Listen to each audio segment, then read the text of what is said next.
What is going on, guys? I am back again with the NBA 2K18 video, and today we're going to be discussing the MyGM this year. It's just been a fantastic game mode. I mean, these guys, they didn't really need to improve on a lot, but they still went ahead and gave us the extra mile by including the story mode and giving us all new data analytics tool, which was really appreciated and helped me find a couple of guys that I really like. So beginning with this journey, I started off with the Miami Heat, a team that's looking to contend but not in a full rebuild mode. So they're midway through the pack, so I didn't need to tank the first season. I basically, as I do in my previous MyGMs from 2K16, 2K12 also, I play 12 minutes, 82 games. I play about 80 games. I always seem to sim 2 games just because give myself a break or something. But we ended up picking the Miami Heat, playing about 80 games, and we ended up winning the Eastern Conference Finals and winning the championship. I would have liked for the game to be a bit more challenging, and one of the main things I had problems with were finding playable sliders that gave me a challenge but also was realistic.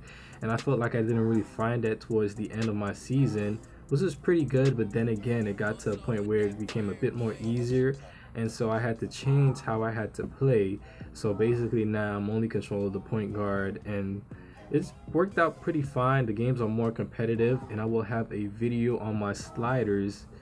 I will have a video for the sliders that I have created on, and basically telling you how you should, or if you want to play the game by playing as one position and having your defensive settings and offensive settings really take notice or take the forefront of you playing the game. So it won't feel like you're out there, just playing the game without settings or do whatever you want. It feel like your strategies actually are coming into play. But the first thing I wanted to talk about in MyGM that I really did like this year was the injuries. Actually, as you can see, Chris Bosh has an injury to his left hamstring, and you can see he's visibly showing it there. And as we go and look at his stats or his player card, you can see pull left hamstring. He's playing with it, and it's about 1 to 2 weeks. His ratings didn't go down, so that was fine, but you can see that he's still hurting from that pull left hamstring. Here in this one, I believe this is Nene. He goes up for a shot, and he is holding his right or left shoulder, whichever one that is, and he also has a sleeve on there. So when players get injured, they will sometimes update their gear to match their injury, like Dion Waiters earlier in the season. And you will see here in this video, Dion Waiters, he had a knee injury, and he actually started to wear a knee pad if he was to play during the injury. And you can see here Dion Waiters. Another thing that I did like also was injuries did not just only happen in games, but they did happen in practice too, which I think gives you a new obstacle to overcome or a new challenge. Guys don't necessarily always need to get hurt in the game. It could also happen while they're off the court or whatever. And you see here Kentavious Caldwell-Pope, I believe, he has a knee injury, and now he has a knee sleeve on. So I love the awareness that 2K put in the game, having the players update everything. And also a feature that I didn't really talk about here is the player tendency to wear gear. I think they just went the extra mile here and just really went all out by, something that wouldn't really be paid attention to, and I'm really glad they did. But the frequency of how often a player wears gears, I believe that's one of the best features on here. I mean, it may go unnoticed, but the little details really caught my attention while playing MyGM here. And it was just a great experience, man, from the storyline to the off season. It's just everything in general made it a great experience. And I feel like 2K, the MyGM series, is always taking strides forward. They're never taking strides backwards. And that's what I love, and I wish other game companies would do that also. Another thing that really impressed me here was coming up are the records that 2K has in the MyGM mode. And you can see here Mike Conley sets a new Grizzly records for 17 free throws made in a single game. And it's impressive that 2K, they still have that. And also here LeBron James surpasses 30,000 points. I believe that was the game I was playing against him. He had 30,000 points, so that was pretty cool. But they didn't really recognize it. I wish they would recognize like career milestones. That would be even nicer. But it's still, I love what they did here. Whiteside breaking the record, Cousins tying the record. and it just really, keeps you aware and updated about, okay, if your players did something special, now you have the ability to see their name in the record books. It's not just like, okay, he dropped 105 points, but some other game modes they won't even mention that in the record books. And you see here we're just looking through more of the stats here, and it's just amazing by how many stats they have here. I don't know how they were able to do it, but it's very impressive to what they was able to do. And that's just what we need. I mean, other game modes, they don't have as many stats as this, and it's just more than that, more than just keeping records. It's about telling us how other teams are playing and how other players are playing against certain teams. As you can see here, Hassan Whiteside, you can see how he does on the road, on home, when we win, when we lose, as a starter or off the bench, by month, by team. It's just amazing by how many stats they can put in here, how well those stats are able to function. And someone may need to do testing to see how well these stats function, but I feel confident enough to say that these stats do work and function properly. Again, and you see here, not only do we get to look at how many points per game do we average as a team, but we can look at our offensive rating, defensive rating, our field goal attempts, and everything above that, anything relating to those type of stats. And it's just crazy how they put in all the datas, all the analytics, and I gotta give them props here. One more thing here, as you see, the Supersonics doesn't exist anymore, but they still have them in the record book. And it's just, this record page right here was pretty long. Looking at the all NBA first team, and look how fast and long this takes, how long it takes for me to get down here. And the Chicago Stags, I've never heard of them until now, nor have I heard of the Washington Capitals. So that was pretty good. And it's just crazy that they would have all NBA first team. Like, these guys, I don't know, because I really love the MyGM and the franchise series, but I haven't heard a lot of people asking for records, and I'm glad they're doing things without us having to tell them. You don't really get that with other game modes, and this is pretty interesting here. And you have the Hall of Fame too, man. It's just, what they did here with the records and the in-depth stats, I think was amazing. And you'll see more coming up later in the video with the off season and the combine with guys. And just look, individual team records too. Not only do they have the records, but they also have guys who didn't participate or play basketball. They have their name in the game also as retired jerseys, and I thought that was pretty cool. But one thing before we transition to the next point, I want to touch quickly on the MyGM storyline. I felt the storyline was pretty good. It kept you interested. But here comes a spoiler alert. If you haven't gone through the storyline already, the storyline at the trade deadline, the assistant GM, who you are forced to take under your wing, has made a trade for 2 players to get one player who just blows the owner's mind off, and he just wants that guy. I know with my situation, he wanted Maurice Spates, and Spates had like the highest PER in the league, and he just wanted to trade for him. So the assistant GM son at trade deadline traded for him, and it kind of messed up how I wanted to rebuild. I wish 2K they would have done something different where it didn't affect how I wanted to rebuild the players, because I wanted to keep Josh Richardson. They traded Josh Richardson and traded Adonis Haslam, which is the dude is a Heat lifer for life, man. But the next thing I wanted to talk about was the different personalities in the MyGM series. Not only do you just get to sign and hire staff, but you can also talk to them too, and they have different badges also, which I think was pretty impressive. And you'll also see that coming up here in a later video. But right now, I wanted to talk about here, which has been in 2K for a while now, and I don't really see anybody using it in MyGM videos. I know a lot of people like to play My League because they have a lot more options. But here, just sitting down with the trainer, the staff, head coach, owner, you can ask them basically anything. You can ask them to tell you a story, tell you a joke, tell you how certain players are doing, and I think that's really impressive, and that's something I don't think anyone even asked for, to be honest with you. And I'm glad they really kept that in the game, keeping the different personalities up. And as you can see here, I believe Bob Sanders here, our owner, which is part of the storyline, He's giving me a quiz. He asked me Kobe Bryant middle name, and you answered Bean. So that's how you keep guys coming back, keeping an immersion.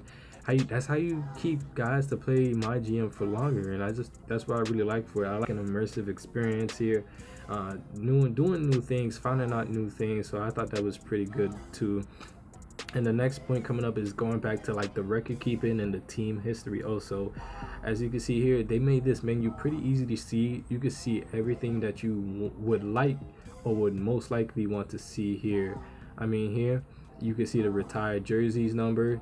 Michael Jordan is retired for Heat. Rod Hundley, a commentator for the Utah Jazz, his name is retired. So that's going another extra mile. The Magic, the Orlando Magic, and I didn't even know this until I seen and came across it, that the Orlando Magic, and I believe it's also the Clippers, who have the 6-man jersey retired.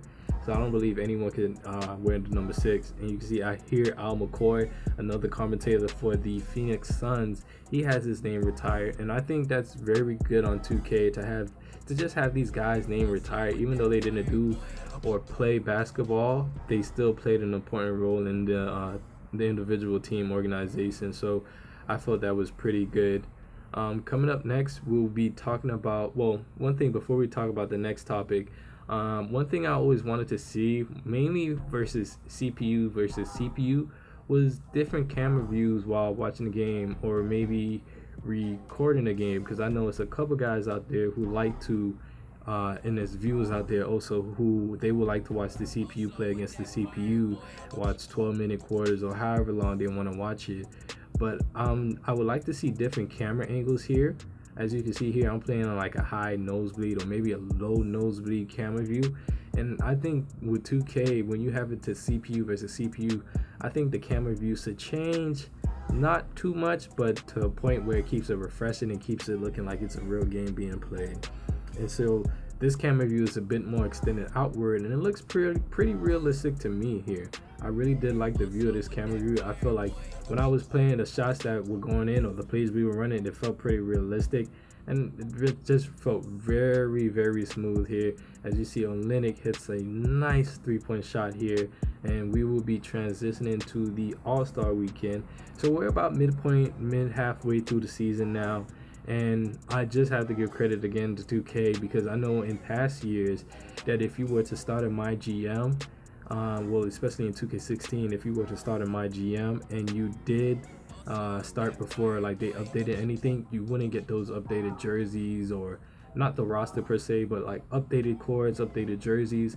So I'm really glad that I'm really glad that they implemented or was able to put in a feature for the guys to wear the All-Star jersey and update the courts and everything, because I started this MyGM before the All-Star. I started around maybe a week or two after, maybe even close to a month after the real NBA season started. And I was just hoping, because when I seen the new All-Star jerseys, I thought they were pretty cool, and I thought I was going to get them because I started a bit earlier. But they did their thing, and they were able to get it in the game, and I really appreciate what they did here.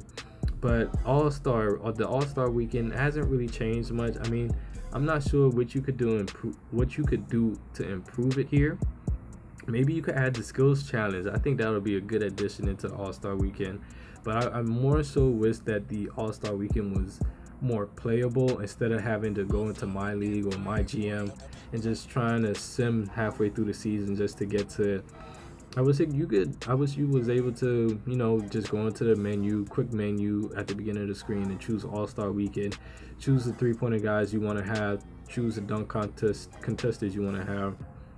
And I know I've seen a couple videos on that before, on how these guys, they have different players in there, but I'm not sure how to do it. So if anyone would happily leave a link on how to do it, I'll be greatly appreciative for that.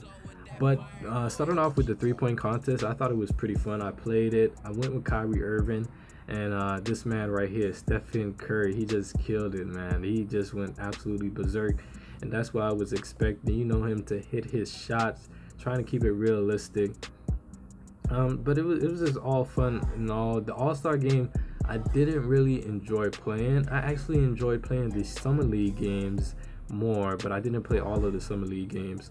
I enjoyed playing the Summer League games more, and that was just more enjoyable because we was trying to find guys on a two-way contract or guys we needed to pick up. And you will see it by the end of this video. Our team was we had to basically change our team because we was over the cap, and I wanted to come back down. But All-Star game, going back to the All-Star game, got off on a bit of a tangent. All-Star game wasn't really, the whole All-Star game wasn't really fun for me to play. Maybe because I was kind of burnt out. Well, not burnt out, but was kind of tired of like changing sliders every time because the computer wasn't playing right or they weren't playing hard enough or the game just felt way too easy. So I didn't really feel like playing, and at this point I took a break here, and I think it was a much needed break. Sometimes you just need to step back away from MyGM or something as long as this, where you're playing 82 games, 12-minute quarters. It can kind of get repetitive, and it does get repetitive. I mean, if the game isn't providing a challenge, you could just be sitting there for an hour thinking about something else you could do. But going to the dunk contest, I wish they would improve this. I wish dunkers would do like more crazy dunks. I know 2K has a whole arsenal of dunks in that dunk menu, and I just wish they would do it and complete it at a higher rate. Also, what I've noticed here, more so than any other year, the ball glitch is a lot more than in previous years. I don't know why. I mean, they could most likely fix it. I'm pretty sure they can fix it. But when the dunk contest come around, you'll have guys do like crazy dunks, and the ball have to glitch in place for them to complete it.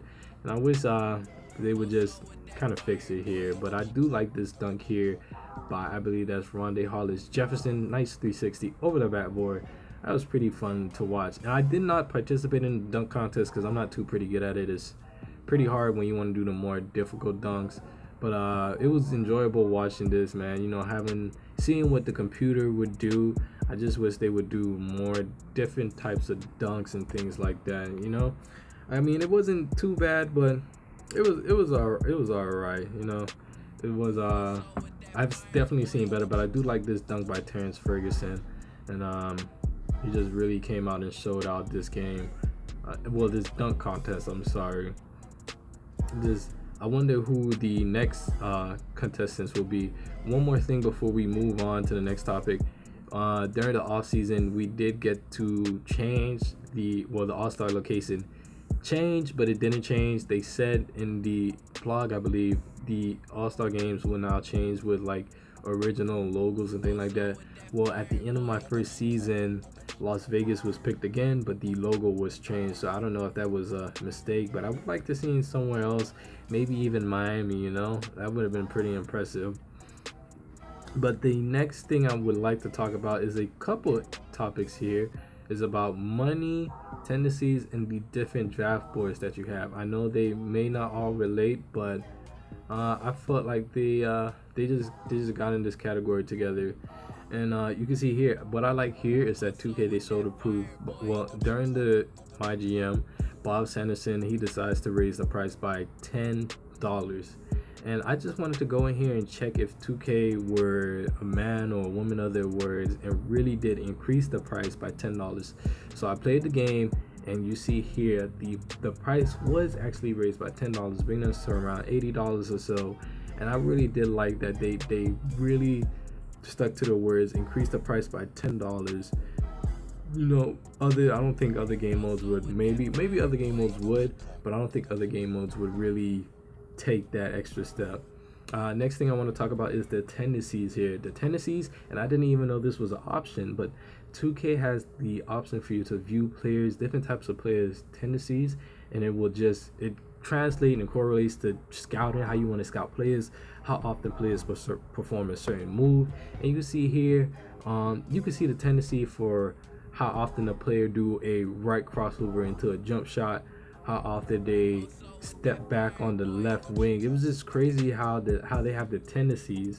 And I would like to see how the tendency I would like to see the tendency formula, or maybe the tendency, how they work or how they come up with these numbers, because a lot of these numbers were low, which is understandable because a lot of players, it's a lot of tendencies to look out here, and it can get confusing, and a lot of players like to go one way or play another way. But you can see here, I'm looking at who wants to do who wants to do that, and it was pretty good.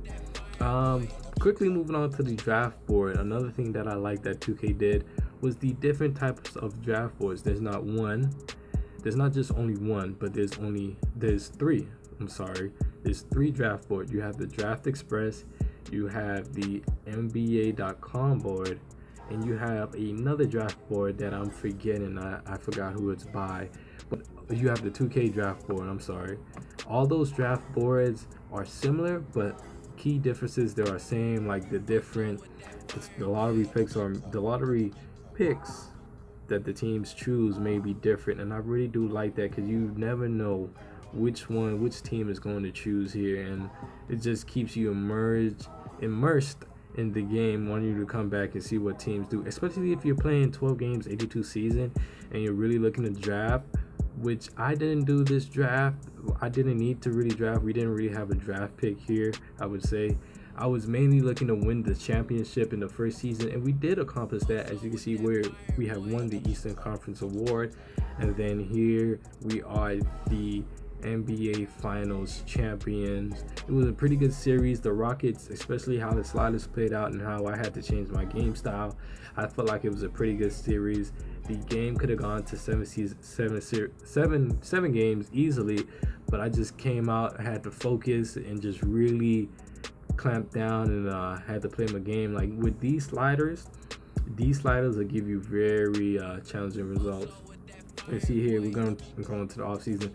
But yeah, with these sliders, it's I will talk more about it when I create my slider videos, but you have to know what you're changing here in order to get the results you want, because you could change something else and it affects something else, and it could all just have a chain effect, which you have to know what you're doing out there, or you could completely wreck your sliders by the first quarter of the season, which I did here, and I had to rebound.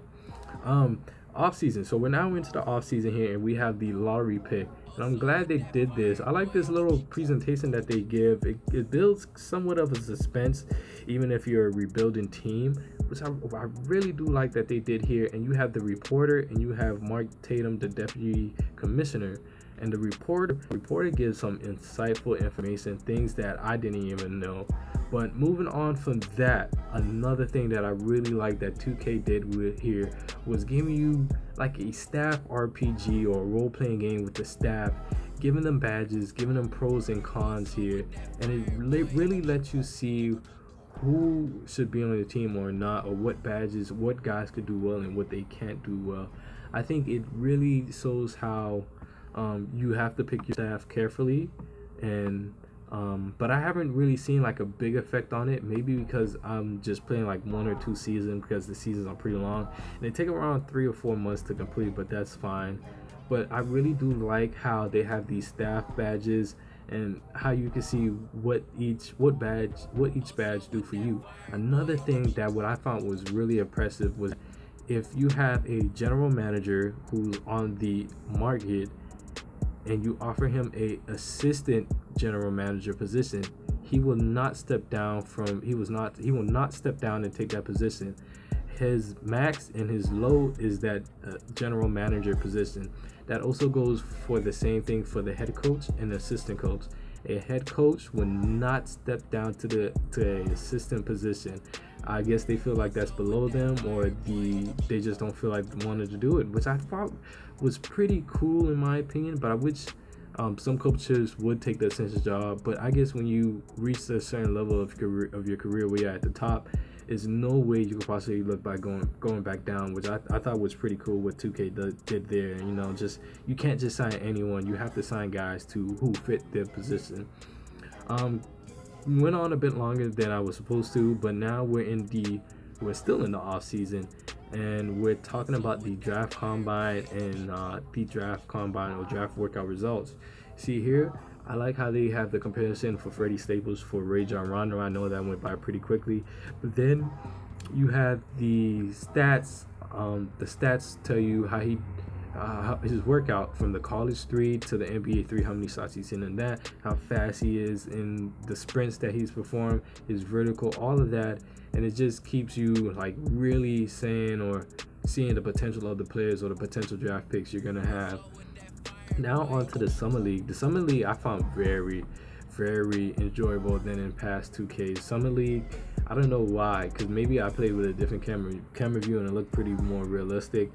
But yeah, after we won the finals, I had to let a couple guys go, and I was looking for new guys, to sign on a two-way contract, guys who could really come up and when they're being called up and try and make an impact on the team. And I feel like we really did hit there, and I'm glad I did play the Summer League, because I feel like Gary Payton, he was a good choice here, signing him to a two-way contract. And that's another thing that 2K really did well here, implementing two-way contracts. So now I don't have to sign a guy to a 4-term contract, just two-way, see what he could do here, and that's it.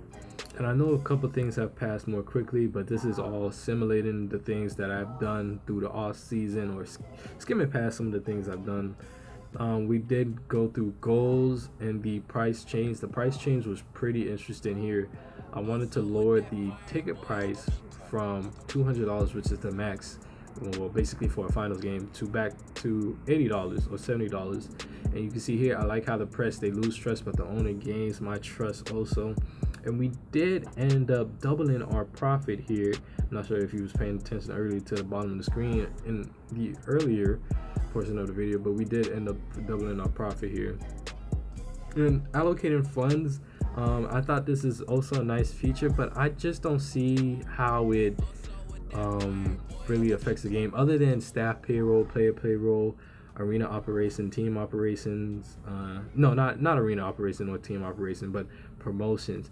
I wish what 2K would do here was, give me something that I could see, okay, this amount of money, or okay, after you have this amount of money, and if you want to upgrade, you need this amount of money, and if you upgrade, you'll raise attendance by 3%, or attendance will go up. You'll have a sold out crowd for that game.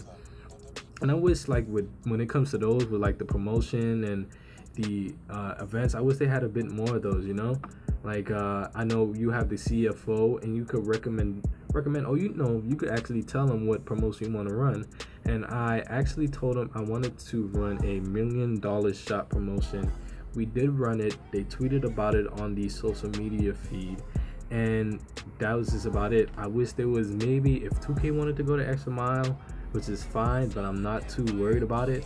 I wish they would actually input that into the game here, and like really show the events going on. One thing I'm coming back to that point about the CFO and the money making. I wanted to point out here how the little details that I kind of noticed, that the referees called the fouls from their side, especially the illegal screen. As you can see, only one ref who sees the actual illegal screen calls it. It's not a ref standing all the way over the side or something like that. And then you also have, I thought these physics were pretty good here, but I'm not sure what this page is. I thought it was pretty cool. But quickly jumping back to the CFO, I wish there was like more in-game events, or ways you could upgrade your stadium. Like 2K16, they had it, well, it was kind of confusing because you had to rebuild and really create a new team to get upgraded renovations, but I'm not sure because they haven't been too clear on it. I just wish they would tell you, okay, you need to do this to upgrade the arena, and this will bring in more money. Like I know in 2K16 you had the option for seat outlets. I thought that was pretty good, and I made the upgrade for that, or making the arena more efficient. I wish there was a way by the end of the season, the profit you have made, or the profit during the season you have made, you're able to make adjustments here, more preferably towards the end of the season, because you don't want to have construction during midway through the season. Another thing I also like here was the logic from the computer. When they fired a guy, they would often sign the assistant coach as the head coach. So I thought that was pretty good, and acquired a guy from the Celtics. I'm not sure what they mean by that, but I thought it was pretty cool also to see that all that they put into the game. I mean, this is probably the best franchise mode you could get out here. No matter how you play it, maybe you play 10 season deeps and sim all season and just want to create a team, build a team, or maybe you're just someone like me who want to play every game, want to really get an experience running plays, learning the game, well, I have a pretty good knowledge of basketball, but really learning the game, because this game will always teach you something new about plays in the defensive setting. So I thought that was pretty cool. But it's just a very enjoyable game to play. I would recommend it to anyone. I mean, a lot of guys, this isn't a cup of tea per se, but I mean, if you could get a friend or you could get a group of guys who want to do my league, you don't have to do my GM or things like that. As you see, Dan Burke, I believe, assistant. He is the real life assistant coach, I believe, for the Pacers, if I'm not too mistaken. But yeah, if you want to get a group of your friends, run a my league, you could definitely do that. And I wish the my league and the my GM had a bigger community, because I don't really see a lot of my leagues with like 30 guys in it or maybe 10 guys in it, and I wish there was a lot more of that. I think the community for that needs to grow bigger. And man, watch this block by Whiteside here, meaning John Wall right at the rim. So that was pretty good. Another thing I wanted to talk about, this is more like the wish list. I wish the badges wouldn't have such an effect. I wish they would take out some badges that would have an effect on attributes. Like, I always find myself with player durability like +6 or +5 midway through the season. I just wish they would remove all badges that give your attribute rating like +2 or whatever, and they would change it to percentages. Okay, percentages reduces player fatigue by 2%. I'd rather have that in here, and things like that, or maybe the pitch badge, you know. Last thing I would like to see before we end this video is this from 2K16 was the most helpful thing I've ever seen, and I hate that they took it out, because this is a very important thing, because my GM could be very, very confusing, and I just wish they would add that tutorial back here. But the video has come down to an end. I really enjoy my GM, and I think you should too. Enjoy.